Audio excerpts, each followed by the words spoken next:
No te quedes fuera. Conversaciones de deporte, ciencia y tecnología con Fabián Morales y Simón Oliveros. Cada martes y jueves a las 17 horas en Deportech. Somos divoxradio.com.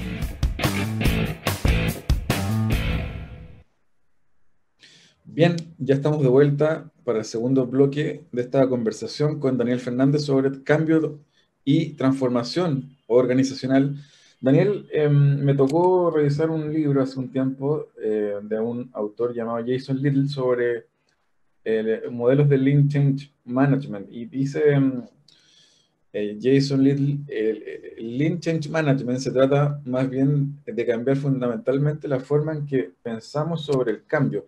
Eh, Mucho se discute sobre cuáles son las variables que generan la conservación del presente y friccionan el movimiento hacia adelante de una persona y luego de una organización, incluso de un país.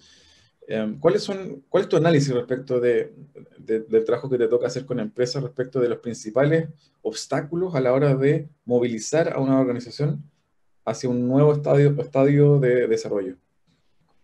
Bueno, yo creo que el principal obstáculo para el cambio es el éxito. Es decir, compañías que han sido exitosas y que dicen, bueno, siempre vamos a ser exitosos. Y se encuentran, y no se preparan, y se encuentran de repente con una disrupción y quedan desplazadas, como fue el caso de Blockbuster, Sears, hay muchos ejemplos, ¿no es cierto? Y eso es por no percibir que las curvas, ¿no es cierto?, de desarrollo de las compañías no son curvas crecientes, ¿no es cierto?, sino que tienen la forma, ¿no es cierto?, más bien como la vida, ¿no es cierto?, es decir, nacimiento, crecimiento, estabilización, deterioro y muerte. O sea, eso es parte de los procesos naturales. Entonces, las compañías muchas veces no logran identificar el punto que le llamamos punto B, ¿no es cierto?, que es el momento en que la compañía podría empezar a declinar, en el cual tiene que empezar a construir otra curva, ¿no es cierto?, que permita o reformular el negocio o mejorarlo de alguna manera o incluso cambiar de propósito.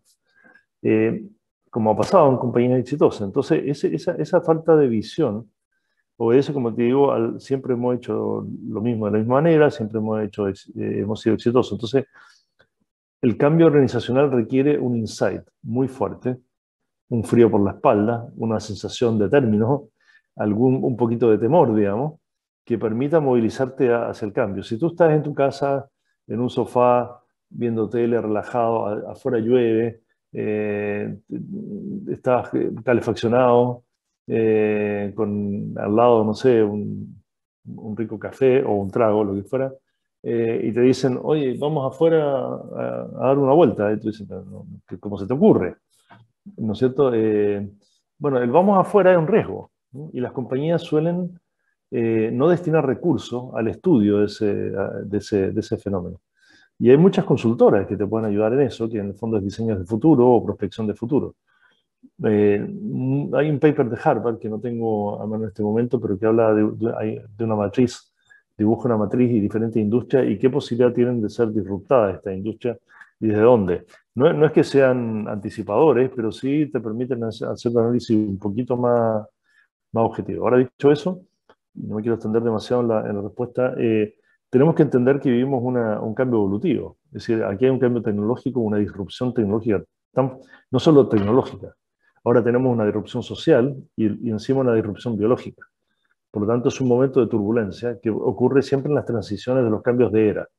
Cuando cambió la era, ¿no es cierto?, cuando cambiamos de la era, por así decir, tribal a la era feudal, cuando se crea la agricultura, el cambio es enorme y se produce una serie de transiciones que generan mucho ruido en el momento. Entonces, esa transición la estamos viendo de la era industrial hacia la era cognitiva, en que el desarrollo de las capacidades humanas y aprovechando los computadores e inteligencia artificial, ampliamos nuestra capacidad de cognición, no solo los humanos, sino también las máquinas. Y evidentemente nuestro comportamiento en ese escenario tiene que ser completamente distinto, es decir, aquello que servía para la era industrial, el incentivo al éxito, la transacción, la búsqueda de la competencia, el objetivo individual, necesita hoy día un sistema distinto que es más colaborativo, más consciente con el medio ambiente, ¿no es cierto? Menos, menos masculino, por así decir, y con enfoque más, de alguna manera, de mayor horizontalidad. ¿Te fijas? Entonces, ese cambio evolutivo marca todo lo que estamos viendo hoy día, incluyendo también el mundo de las empresas. Eso hay que tomarlo en cuenta.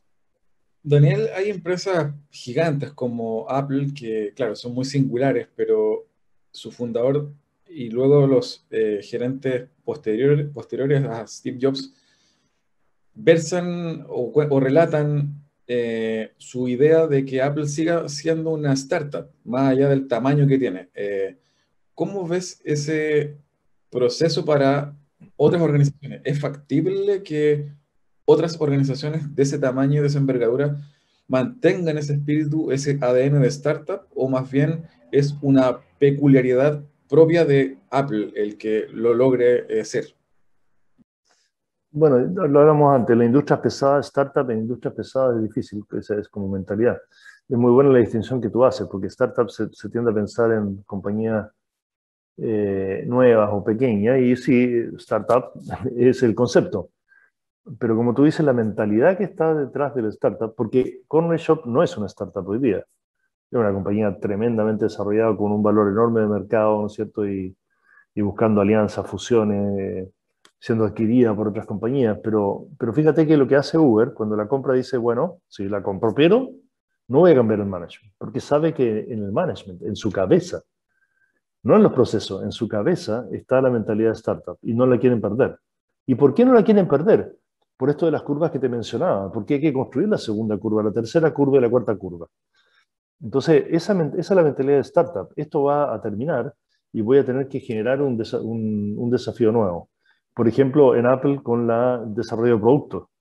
Te fijas, cada rato agregan. Unos fracasan, pero muchos sí logran hacerlo. O la decisión que toma Netflix cuando dice soy un distribuidor de contenido y pone en su pantalla Disney, qué sé yo, Warner, HBO, toda la Fox, pone todos los productos y de repente dice cuidado que estoy creciendo tanto que hasta otros productores de contenido van a generar su propia plataforma. Por lo tanto, tengo que repensarme. Ya no soy una empresa de distribución. Soy además una empresa de producción de contenidos propios, porque Disney va a crear su contenido propio y se va a llevar el catálogo. Y eso ocurrió. Pero ellos ya desarrollaron contenido propio. Entonces, eso fue mentalidad de startup. De nuevo, te fijas, a pesar de que la compañía ya tenía, no sé, 120 millones de suscriptores. ¿Te fijas? Así que es muy bueno el punto que tú haces, un tema de mentalidad, de estar todo el rato pensando en que te van a disruptar de alguna manera y que estas curvas tienen fin y que hay que seguir construyendo curva tras curva.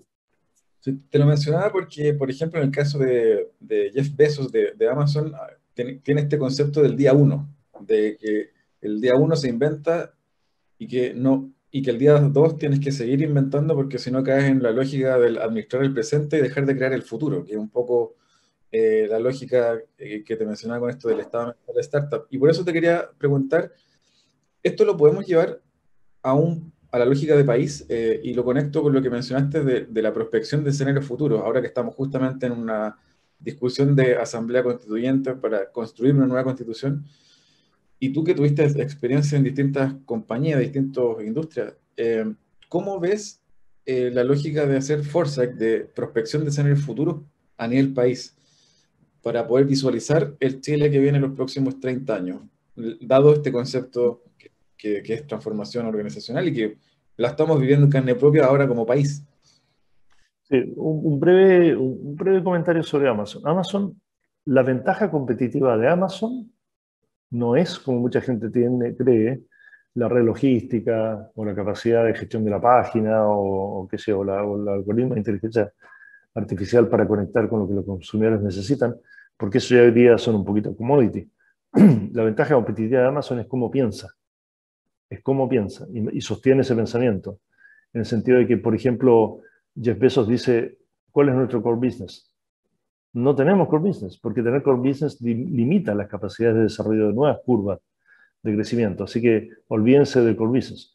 ¿Cuál es nuestro ámbito territorial? ¿Dónde vamos a trabajar? El universo. ¿Por qué nos vamos a limitar en un ámbito territorial? ¿Te fijas? Hace cohete, o sea, por favor. Entonces, eso es una startup gigante desde ese punto de vista. Ahora, volviendo al tema país. Mira, hay una queja en el mundo empresarial ya un poquito latera del tema de la incertidumbre, la incertidumbre, la incertidumbre. Oye, a ver, ¿cuáles son los negocios seguros que existen? Los monopolios no regulados. Ese es el negocio más seguro que hay. Pero es un negocio que no existe, obviamente. ¿Te fijas? Porque no corresponde que así sea. Entonces, siempre hemos tenido incerteza en el mundo de los negocios. Lo que pasa es que aquellas cosas en las cuales basamos nuestro negocio hoy día, que son pilares, hoy día se están ajustando y están cambiando. Y eso produce temor, produce inquietud, produce incertidumbre, efectivamente, pero incertidumbre como una emoción negativa, en vez de incertidumbre como una oportunidad de decir voy a dejar de lado mis certidumbres, voy a derribar las barreras y se me abre un espacio de oportunidades de innovación tremenda.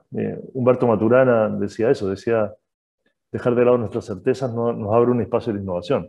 Mientras tengamos certeza y pensemos siempre lo mismo, no vamos a poder cambiar. Entonces, tenemos que abrir la mentalidad en ese sentido en un primer lugar. Y segundo, como la incertidumbre nos produce un cierto temor, una cierta angustia de cambio de los elementos básicos que fundaron mi emprendimiento, tengo que racionalizar esa emoción.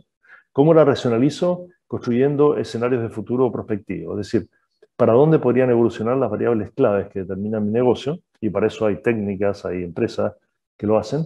Y luego entonces voy apostando relativamente por alguno de los escenarios, pero siempre mirando los otros, ¿no es cierto?, que he diseñado y cambiándome de caballo cuando las circunstancias muestran, ¿no es cierto?, que uno tiene más probabilidad de ocurrencia que el otro. En síntesis, tenemos que racionalizar la incertidumbre. Si seguimos viviendo con la angustia del incierto en el mundo de las empresas y no damos el salto a derribar certezas para innovar y buscamos prospección de escenarios de futuro, vamos a vivir empantanados. Daniel, muy buena conversación, se nos fue volando el tiempo. Probablemente tengamos que seguir profundizando ahí, volviéndote a invitar. Para cerrar, me gustaría tal vez pedirte un libro que te gustaría recomendar a quienes nos están escuchando. Bueno, dado todo lo que hemos hablado, y voy a conectar con el tema de conversación, digamos. Hay un libro que es imprescindible en el mundo del management moderno, que se llama Reinventar las organizaciones, Reinventing Organizations en el título original, que es de Frederic Laloux. Lo pueden buscar como Laloux, es un Laloux belga, digamos. Laloux, que es un colega, como digo, belga, que trabajó en McKinsey más de 20 años y luego sistematizó su experiencia en este libro, que analiza unas 10, 12 compañías desde la perspectiva evolutiva cultural. Es decir, utiliza la herramienta Spiral Dynamics, que usamos nosotros con Pablo Reyes y que hemos usado para escribir nuestros libros y que enseñamos en clase, para mostrar cómo las compañías pueden adaptarse en un mundo que empieza a ser una era cognitiva completamente distinta y cómo las compañías tienen que evolucionar de sus conceptos de la era industrial hacia una era cognitiva, como digo, a través de la integración, que es un modelo mental emergente, ¿no es cierto?, que permite gestionar la complejidad. Este modelo mental de integración es el que necesitamos también en el desarrollo social, en el estudio de la nueva constitución, es decir, en todos los ámbitos estratégicos, ¿no es cierto?, en que vivimos como personas o como país. Así que Reinventar las organizaciones, Frederic Laloux, es un libro además de lectura obligatoria en nuestro curso de cambio cultural, sistema de cambio cultural en la UDD, en los magísteres. O sea, yo en mis cursos digo, este libro lo tienen que leer, punto. Es decir, mira, le hago algunos test de que lo leyeron, pero si no lo leen, ok, problema de ustedes un poco, pero ¿saben qué? Si ustedes quieren ser exitosos hoy día en el mundo moderno de gestión, este es un libro imperdible. Daniel, para cerrar, no me puedo resistir la tentación de preguntarte cuál es tu visión del Chile del futuro. ¿Hacia dónde vas? Uf, invítame a 4 programas más y lo podemos analizar. Mira, insisto, vivimos una turbulencia que es parte de una transición, de una transformación. Eso es natural en el crecimiento. Creo que se ha abierto un espacio que estuvo bloqueado durante mucho tiempo y hay que entenderlo como un espacio de oportunidades, insisto. No hay que tener temor. Ahora, este es un proceso revolucionario, no es un pequeño salto marginal, es un proceso revolucionario profundo. Es decir, la gente quiere que cambien muchas cosas porque, de alguna manera, promesas como la meritocracia, la democracia en la base, ¿no es cierto?, o el mercado abierto, transparente, no han sido reales. Entonces, creo que si logramos construir, mira, ¿cuál es el futuro de Chile? No lo sé, pero sí tenemos que entender que la nueva Constitución y lo que demandamos es una nueva forma de convivencia. No superestructuras, aparatos, instituciones, sino una nueva forma de convivencia, un poco a lo Maturana. Si nosotros convivimos en la honestidad y en el mutuo respeto, en el día a día, los chilenos, entonces el cambio se produce automáticamente y naturalmente. Y si desarrollamos además capacidad adaptativa, vamos a poder navegar en ese proceso. Y la Constitución, los constituyentes son la partida. Si ellos no aprenden a convivir en la honestidad y el mutuo respeto, no podemos esperar una Constitución que promueva esos valores. Entonces ese es el desafío principal, creo yo. Daniel Fernández, te quiero agradecer el tiempo. Probablemente tengamos que volver a invitarte justamente para profundizar en estas materias. Te agradezco mucho el tiempo y espero que volvamos a encontrarnos pronto en este programa. Vamos a una breve canción nosotros y ya estamos con el cierre de LATAM 2050. Muchas gracias. No te quedes fuera. Aprende sobre fenómenos naturales, sus riesgos y planificación territorial. Cada martes y viernes a las 11 de la mañana con Cristian Farías en divoxradio.com.